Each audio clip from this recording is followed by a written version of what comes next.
started playing tennis when I was 8. Roger looking for a sparring partner. When you hear Roger in our tennis industry, it's like every kid's dream. So I said yes without even thinking. So let's talk about money. It started to get difficult. You do need to have a lot of finances. On an average, you are spending almost $500,000 to $1 million. My dad, he had to end up selling a few of his assets to support my dream. And I actually quit tennis professionally. I started to question myself. There was a point where I actually even went into depression. I had a call with my father. I called him and I was like, Dad, I don't want to do this anymore. If you're someone who's thinking about your next move, building something new, or just loves hearing about people who bet on themselves, then this podcast is for you. Hit subscribe because we are just getting started, and I promise you the conversations are only going to be better. Help us grow this thing from day one. So Vishwesh, you are 32, from India, now building something in Dubai. Who are you and what are you building?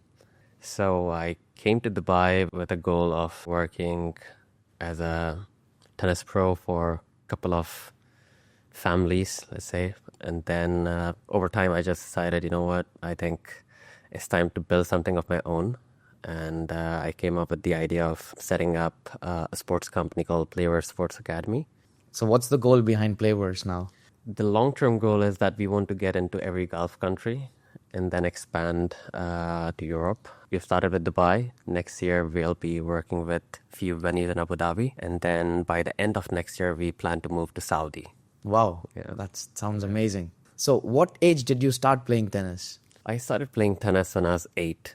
I started tennis by accident, actually. As we come from the Indian families, education is, let's say, one of the topmost priorities. So I was a couch potato, let's say, until the age of 7.5. And then one day my dad was like, Wish, you can't be sitting home all day and just studying. So you need to get out and do some sports. And that's when my dad was one day like, how about, you go and watch me play tennis and maybe try to hit some balls at the end of the session. And I was like, yeah, why not? So I still remember very profoundly, my dad was training with this coach. He was about 58, 60 years old. And this was back in Mumbai? This was back in Vishakhapatnam. So my dad was posted in Vizag at that time. Long story short, on the end of his session, he was like, Wish, take the racket and just go and hit some balls. I was like, why not, So I still remember the first time I took the racket, I hit about 6 to 8 balls back and forth from the short court without having any prior coaching. And that's when the coach was like, he went up to my father and he was like, I think your son has some sort of potential in this sport. That's how my tennis journey began. So initially it was just like a social aspect for me. I had never dreamt of like playing for the country or being a top player in Asia or getting even into the qualies of some of the Grand Slams. That was never my dream. I just wanted to get out there, make friends. That was my whole goal when I started tennis. Because I remember my dad went like, after that session, he was like, do you want to join tennis? And I was like, you mean one-on-one or like group sessions? He was like, okay, group sessions. So I was very happy because, the coach explained to me that I'll have 3-4 more players along with me, kids of my same age. And that's how mostly a lot of kids gets hooked up to the sport, by having an idea that, we're going to play with so many kids. We're going to make friends. I think that's such an important aspect of sport. Like, I think anything, right? Like, you have to enjoy and have fun first before you get into it. Even right now, when I train any kids, which I try not to have a rule that I don't train anyone below the age of 8. But when I was doing that back in the days, in my early career as a coach, I think it's so important to nurture them in the way where they enjoy and have fun first. Because, imagine if you train a kid who's 5 or 6 years old, they aren't going to learn much about the technique. They're just going to have fun and that's how it should be. You have to make them fall in love with the sport first. Exactly, that's the most important thing. And then, it follows up from there.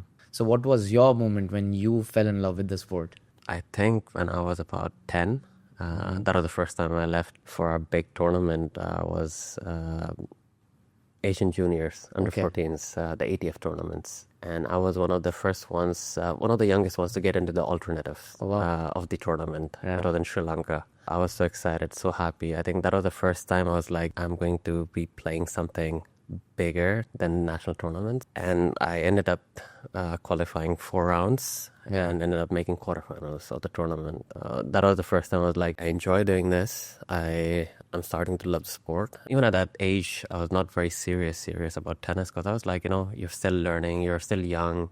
I was just enjoying traveling, meeting players from different countries because Asian Juniors was, I think, it's such an important tournament, I think, for anyone in Asia, like trying to become a top player, in my opinion, because you get exposure to like meeting players from different countries from Asia. You're staying with them in the same hotel, you get to socialize and also see how they're training with their coaches. So it was an amazing experience for me, like, and then it just started off from there, I would say. If any younger kid who's listening, or their coaches or their parents, if they want to know what is Asian Tennis Tour and how does it work, can you please explain a bit? Like, how do you get enrolled into that? So the ATF tournaments are something like, now I believe the rules have changed. I think you have to be minimum of 12 years old to enroll into any of the ATF tournaments. There's not much in Asia when it comes to like, let's say, big tournaments. ATF is definitely up there. I would tell every young kid you should aspire, of course, to play nationally, and then at some point you should start traveling out of your country if you have the means and finances to do that. It gets you so much more exposure because you start to see, how the level of competition is in, let's say, in the Asian countries. So I think it's a very important step for everyone in Asia, like to, of course, play nationally, and then at some point try to, go out of your country and play in, I don't know, Sri Lanka, Bangladesh, Korea, Japan, and all those neighboring countries, and get that experience. Yeah. So I want you to take me back through the time when you realized that playing professional is not going to be a journey, and you chose to go for US college. Yeah, I was 17. I remember there came a point where it started to get difficult as I aged as well, because the sponsorships as well, they don't cut it anymore. Like, you do need to have a lot of finances to travel, play those tournaments. And at some point I was very realistic, with myself and my coach, Roger Federer, who's the Davis Cup coach for the under-14s Indian team now. He told me, Vish, let's sit down and let's think about your future, because tennis is always going to be with you, but you have to think of some backup plan. Let's say if it doesn't work out, then what? You're 204 in the world right now, but there's no guarantee you might ever break into top 100, ever. I heard about the athletic tennis, scholarship program in the US. Luckily, I was offered from top 10 universities a full scholarship. Wow. And then my coach was like, "Wish, I think it was a unified decision between myself, my dad, and my coach that I think this is what makes sense now." Yeah. Because, like he said, tennis will always stay with you. Nevertheless, you finish college and you can always come back and try to go pro again. Or if you have had enough of that professional life, you can at least look forward to being a professional coach or whatever you decide. I thought, why not, if it's an opportunity to get a free education from, one of these top universities, have something in my back pocket, like later on if I wanted to ever start my own business or like my own company. Most of the athletes, we face this. When do we stop competing and transitioning to the coach? See, again, it's a very tough call, right? Like, once you stop playing professionally in any form, any way, you do miss that part of traveling, dealing with that pressure on court, like competing in general. Like, even right now, sometimes when I see my players, like when I go and watch them, it does bring back some of the memories, like what I would do in their situation. And I think, a lot of the times what is very unknown in our industry is like a lot of players, they don't understand there is a future in coaching industry. Like people don't have the right pathway, they don't have the right guidance. So I think it comes down to what are you looking for? Let's say, I had options of not going back to the tennis after I graduated, but still I decided to, because I had so much passion and love for the sport. Tennis gave me everything. I traveled, met amazing people. It was very hard for me even after finishing college. And I was like, I just cannot just leave that racket, on the and ground. sit in the office. Exactly. Do 9 to 5. It did cross my mind many times, like, do I really want to do this? Talk to my coach, my dad, and they were like, Wish, whatever you decide to do in life, we'll back you up. That's it. You know better because you've been out your whole life. You've seen the world, you know people, and, if that's what you want to do, go ahead. And how was the support from back home when you were deciding that you want to become a coach, a pro coach in tennis? I mean, see, my parents never doubted me, because, again, they had so much trust in me, like, when I left home, right, at a very early age. They always supported my dream and my ideas of what I wanted to do in life. They were always behind me. They were like, okay, doesn't matter what anyone says, because you know how it is in India with families. They're like, oh, you're just a coach. Maybe you probably make X amount of money and that's it. People don't respect you. Unfortunately, that's how a coach has been built in India, like the whole mindset behind it. My parents always supported me from day one. They were like, whatever your dreams are, try to go out and achieve. If we are able to support you in any way and make it happen, we will. If not, at least you don't regret tomorrow, that you didn't give me a chance, or you never approved of me going out and playing tennis. Even though growing up, a lot of our family members were like always telling my parents, I think, you're taking a huge risk on your child. Because, tennis is not a big sport in India, like 97 to 98% of the sponsorships and scholarships go to cricket. I think tennis is growing. I think in the next probably 20 years, we are going to start seeing a lot of top 100 players because, now there are companies backing up players. Back to the days when I was playing, if you weren't top 3 in the country, you have hardly any sponsorship. No chance. Almost no chance. It's like, tennis is an expensive sport. Let's be honest, it's a royal sport. Like on an average, you are spending almost $500,000 to $1 million playing at the highest level. Like I remember my dad, he had to end up selling a few of his assets because, to support my dream. But again, he did it because he wanted to. He wasn't forced. It was a tough journey, but at the same time, they always supported me. That's great. When was your aha moment in your coaching when you were like, okay, this is what I want to do, this is how I want to take my journey forward? So an opportunity came by when I was 24, 25. I got connected to Severin Luthi through one of the coaches that I knew, and he was like, Roger and Chilish, they're looking for a sparring partner. And when you hear Roger in our tennis industry, it's like, I think every kid's dream, right? That even just to have a picture with him, like, leave out playing with him or staying with him, training with him, So I said yes without even thinking. I was like, I don't care about the money. Like, I just don't care about anything. I want to work with him. So that's when I thought, okay, you know what? It just motivated me, It was like, okay, not a lot of coaches or not a lot of players even get that opportunity to be with him, living the tennis life.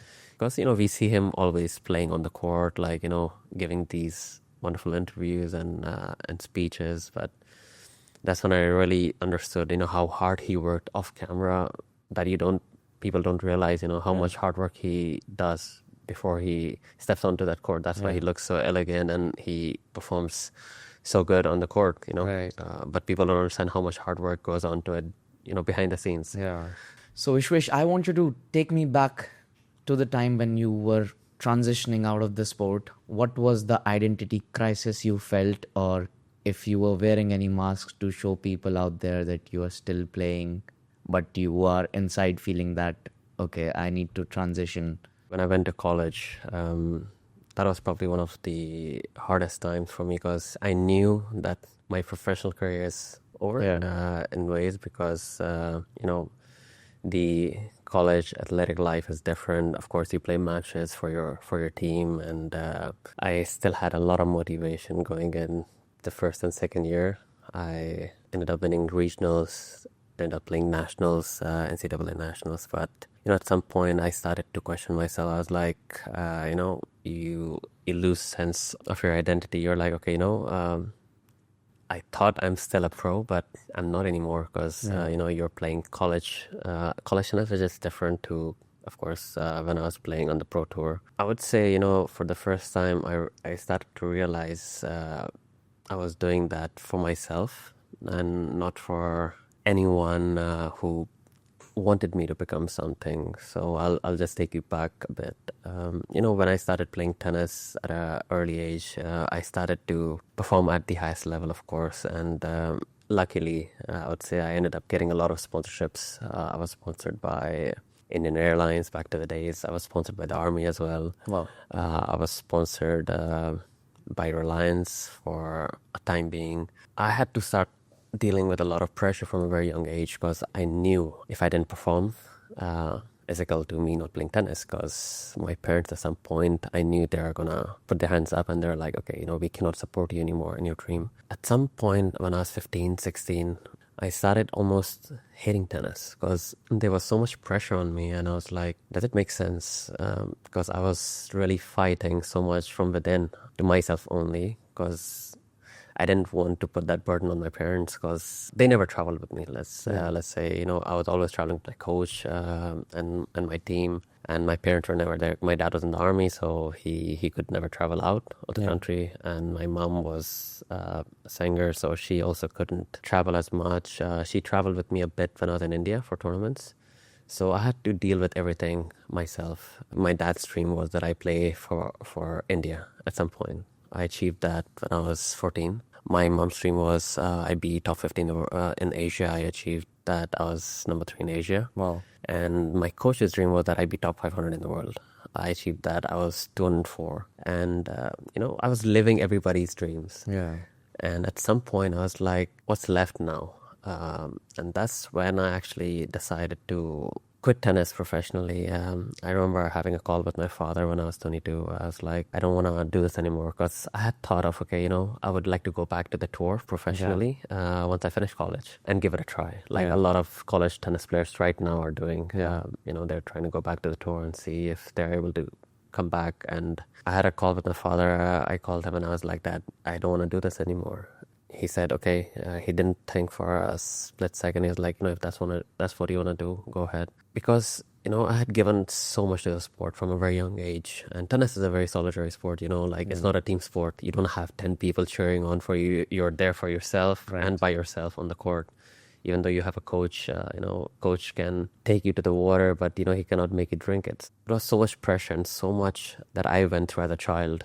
I remember my coach would always tell me, Vish, there are no friends in the industry. There are 32 players in a draw and None of them are friends. None of them are friends, because it's a very lonely sport, right? What do I do next? So I had few options, of course, to work for some big corporate companies in the US. I got a call from one of the agents from John McEnroe. He was like, Vish, we are coming down to the college and we are looking to recruit some coaches. If you'd be interested in working with us in a few of our venues in New York. That's huge coming from John McEnroe. Yes. Yeah. So, again, they scout people and they saw what I had done for my college, and then, how I was performing. So they reached out and they were like, okay, we're going to send someone to see if you'd be interested in taking up the offer. And again, when you hear big names like that, you don't think twice. I was like, okay, you know what? Let me give it a try. Let me see what I can make of it. If I don't like it, I'm just going to quit and just go to a normal 9-to-5 job, right? Yeah. After that, I got connected to Jim Courier, again a big name, and then I was like, okay, it's almost like a sign, right? Like, I never planned any of these things, and they just started to happen. And then I was like, I want to now transition into becoming a professional tennis coach. Yeah. I was very happy. Money-wise, not so much, because I wasn't making a lot of money. Yeah. I was happy that I was still connected to the sport. And there was a point where I actually even went into depression, because I was like, I was very sad, because I would still think about my professional career. I had moments where I was like, maybe should I leave coaching and again give it a try, go back to the tour and see if I can get into some qualies of some tournaments in the States and maybe make my way up to the futures. Yeah. But I remember having a talk with Jim Courier, and Jim Courier was like, Vish, coming from a country that has 1.2 3 billion people. Like you did very good for yourself as a child. He said you were top in your country in Asia. You reached a level where a lot of kids from your country as well aren't able to get there. So he said, be happy with your career. And he saw a lot of potential in me as a coach. He was like, Wish, I think you have a very charismatic, nature of convincing clients. And that's what I started specializing in, generating sales. That's how my career took off, I would say, as a coach. And then I really started to believe, when someone tells you of that caliber, like Jim Courier, world number one, former world number one, won so many Grand Slams. They tell you something like that, you listen, right? You just shut up and listen. You don't even think twice. You're like, okay, maybe this guy probably knows something that maybe my mind at 24 doesn't, right? So from there, I really started to believe, I can do something good in my coaching career. And I had blessings of few big people that were guiding me throughout the path. They were like, okay, Wish, do this along the journey, do this kind of course, do that course. And it just took off from there. When I was growing up, I had a coach. I wouldn't name him, but he would tell me like, Wish, why are you praying twice a day and you're missing some hours of your training, or like even 30 minutes of your training? And something that he said stuck with me all my life, as a child, as a teenager. He said, Wish, God is not going to come and win a match for you. You got to win a match for you. Wow. That's really powerful. And he said, you have to be like gold. Try to burn yourself as much as you can, because at this very moment, if you aren't working hard, there's someone in the other part of the world that is working as hard as you and not taking that time off. But for me, it was very hard to understand that as a child. And I think later on as well, it just stuck by me and it messed me up for a while. And again, dealing with pressure from a very young age, I think that really pushed me to limits where, I didn't understand as a child, as a teenager, even as an early adult. So I seeked out for help, and I had few of my friends that that recommended me, you should see a therapist, and I was very open to it because I was ready to heal and fix that part of my life. And I think a lot of athletes go through that, even in our industry, because as a child you grow up so fast, right? Like I always say, like, even right now I'm just 32, but my brain feels like I'm 50 years old, because you mature so fast when you're living by yourself, traveling every second week, meeting so many people. This sport teaches a lot. Oh, for sure. I think the biggest thing I can tell you what I gained out of it was, I think, discipline. If I have to just sum it up in one word, I think that's what the sport taught me. Number one, be disciplined and you will perform. Be consistent, be disciplined, and if you work hard enough, you will get better. How was your journey from India to Dubai? So very interesting. Again, I will not name anyone, but I was in the Maldives for a short vacation / job, and I ended up meeting a couple of people, and they were like, Wish, why didn't you come down to Dubai for some time and coach us, and we'll take care of you. That's how I ended up in Dubai. Never planned. Never planned. Even for me, it was just like that. I came here for the vacation and ended up staying.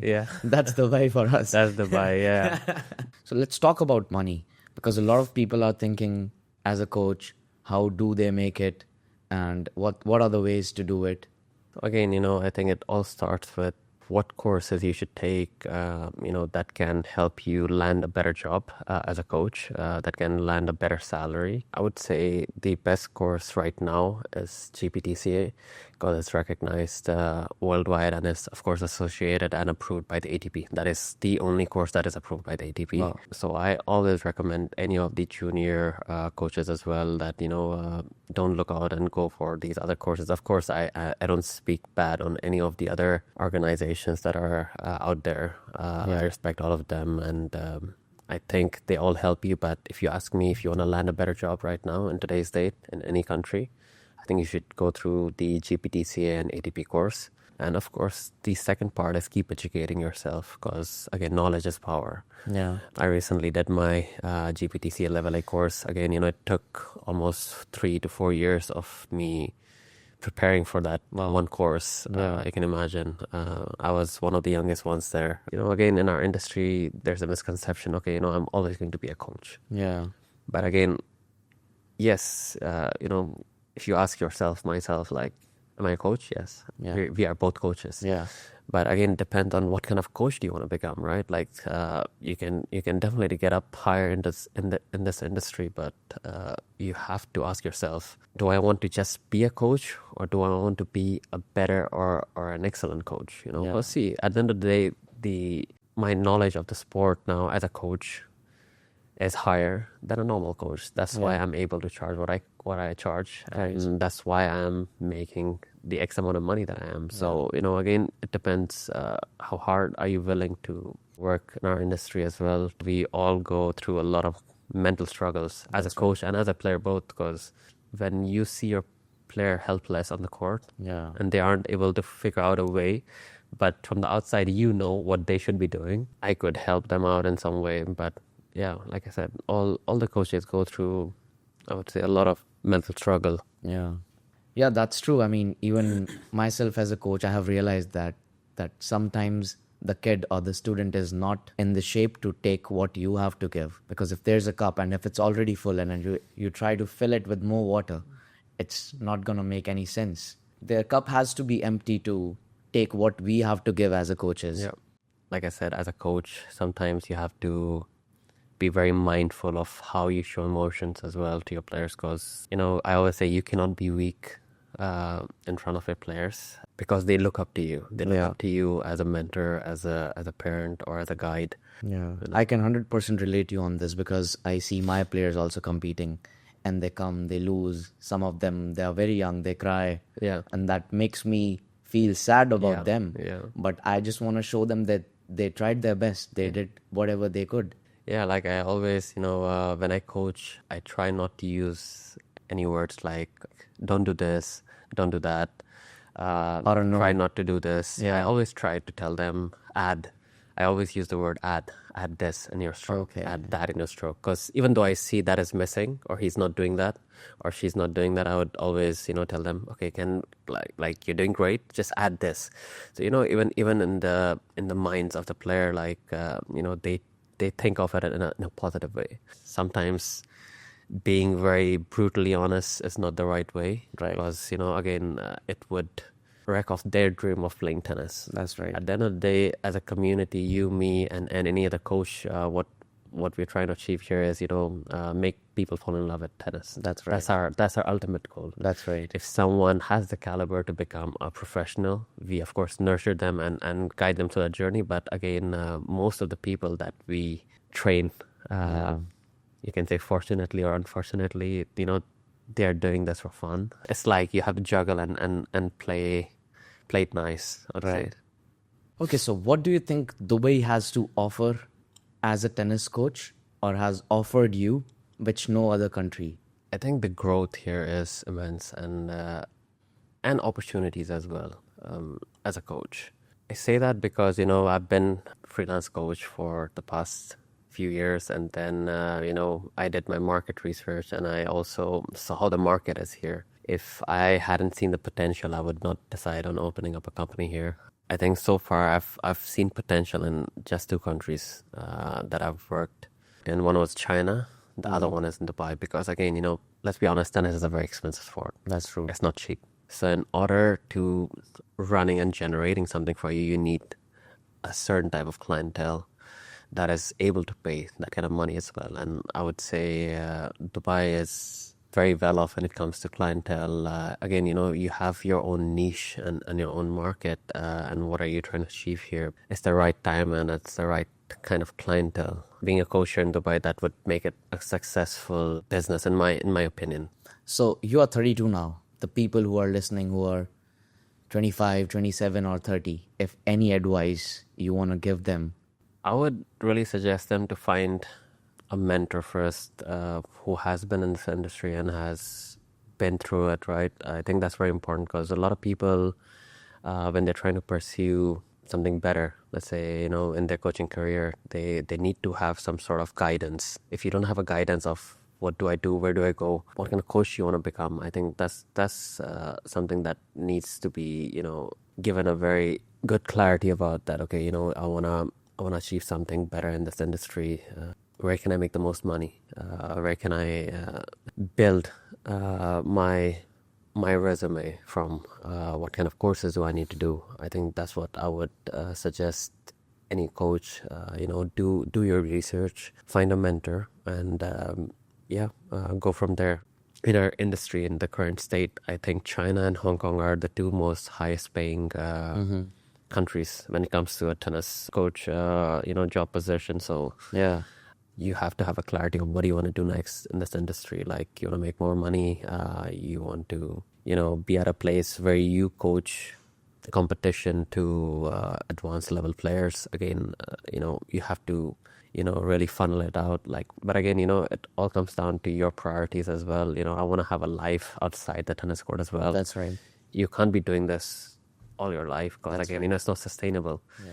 As we spoke the other day, a client is never yours. That's true. They have the choice of leaving you, no matter, even if they're on a contract. That's what really inspired me to come up with my company and have a life where I can relax as well. Yeah. What I've learned is, you need to help people in the industry because, back in India, or not only in India, it happens in many countries, right? Like, people don't want you to come up. Yeah. Even let's just say wanna as a pull coach, you down, they want to pull you down. Yeah. Like, I always go, by saying there should be a piece of cake for everyone, Yeah. right? Like, I don't need the whole cake. I'm at a stage where I'm able to help. I'm making my own money, I'm doing good by the grace of God. Like, I have enough. If I can help someone, why not? More respect to you, man. What's the one skill you wish you had developed back as an athlete, which would have helped you become a better coach? Being more patient as an athlete would have, I think, helped me become a better coach. I mean, not that I don't have patience now, but I had to learn over years of coaching, because when I was growing up, I was always top in the country, and I was given that, let's say, privilege from my coaches that, okay, you're the best, and you cannot think of yourself any other way, right? Like, you have to feel bad at times when you lose the match, because you have to make yourself realize that why that happened. He's like, instead of me telling you as a coach, I had almost no patience because, I was like, I'm the best. And when I lost, like, I literally lost it. I would break my racket and, throw a tantrum. As we both know, training, and coaching small kids, it's not about, Teaching, skills. It's not teaching. It's the patience that you gotta have, right? Because their focus, stays with them probably for 1 minute, and then they start looking up in the sky or looking at other corn or a bird, like, so it's it's kind of difficult, and that's one of the reasons I don't train kids anymore. Not that I don't like it. It's just I have different priorities now. Yeah. Like, I like teaching kids and adults who are way more, let's say, understanding of the sport. All right. So, Vishwesh, last question. There's someone listening to you right now who's exactly where you were 5 years ago. Talented athlete, but starting to realize that their playing career is coming to an end. They're scared. They don't know what's coming next. What do you tell them? I would say just find some love or passion of what you want to do next. Because, see, at the end of the day, again, tennis is a sport that one day it's going to come to an end for all of us. No matter if it's coaching or as a business owner, at some point you are going to leave the racket out, right?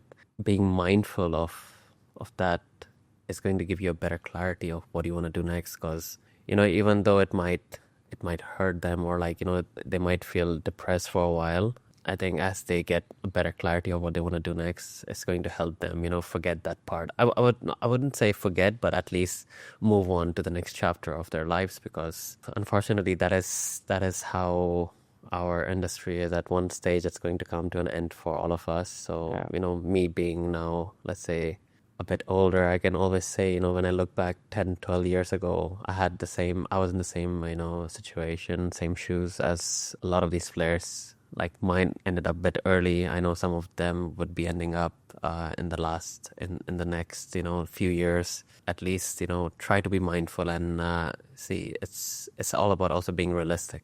Yeah. there is life after tennis, for Right. all of us, whether it's, I don't know, going to a new job or getting into coaching. So I think enjoy the process, and as long as you're happy with yourself, of whatever you've achieved, I think that's going to help you prepare for the next part of your life.